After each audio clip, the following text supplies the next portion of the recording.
క్షేత్రస్థాయిలో ప్రజా సమస్యలను వినేందుకు ఈ నెల 25వ తేదీ నుంచి ఫిబ్రవరి 13, 2026 వరకు జాగృతి జనం బాట పేరుతో జిల్లాలో పర్యటించబోతున్నామని తెలంగాణ జాగృతి అధ్యక్షురాలు కవిత తెలిపారు.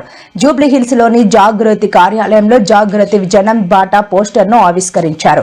ఈ సందర్భంగా మీడియాతో మాట్లాడిన కవిత, ప్రతి జిల్లాలో 2 రోజుల పాటు ఈ యాత్ర కొనసాగుతుందని, అక్కడి ప్రజలతో మమేకమై వారి సమస్యలు వింటామన్నారు. భౌగోళిక తెలంగాణ సాధించుకున్న మనం సామాజిక తెలంగాణ ఇంకా సాధించుకోలేదని మాట్లాడితే తనను బీఆర్ఎస్ నుంచి కుట్రపూరితంగా వెళ్లగొట్టారని ఆరోపించారు. ఆ చెట్టు నీడన ఉన్నన్ని రోజులు ఆ చెట్టును సంరక్షించాలని, ఆ చెట్టును దుర్మార్గుల బారి నుంచి కాపాడాలని నేను చెయ్యని ప్రయత్నం లేదు. ఇవాళ ఆ చెట్టు నీడ నాది కాదు అని చెప్పినప్పుడు ఇంకా ఆ చెట్టు పేరే చెప్పుకొని బతకాలనే ఉద్దేశం నాకు లేదు. నేను నా తువ్వ వెతుక్కుంటున్నా. తెలంగాణ బిడ్డల కోసం, తెలంగాణ ప్రజలతో, తెలంగాణ మేధావులతో సమాలోచన చేయడానికి, వారితో మమేకం అవ్వడానికి నేను ఒక తువ్వను ఎత్తుకుంటున్నా.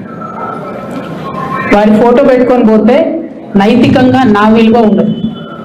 నైతికంగా అది నాకు కరెక్ట్ కాదు. నైతికంగా కరెక్ట్ కాని పని నేను చేయను. తెలంగాణ జాగృతి సంస్థ పెట్టినప్పటి నుంచి నేను బీఆర్ఎస్ పార్టీలో చేరే వరకు ఎన్నడూ కూడా కేసీఆర్ గారి ఫోటో పెట్టలేదు. ఆ రోజు ఆయన ఉద్యమ నాయకుడైనా అనేక కార్యక్రమాల్లో మేము పాల్గొన్నా. అప్పుడైనా ఇప్పుడైనా జయశంకర్ సార్ ఫోటోనే పెట్టినాం. నేను బీఆర్ఎస్ పార్టీలో ఎంపీగా గెలిచిన తర్వాత ఖచ్చితంగా సార్ ఫోటో పెట్టినాం, నేను కాదనట్లేదు.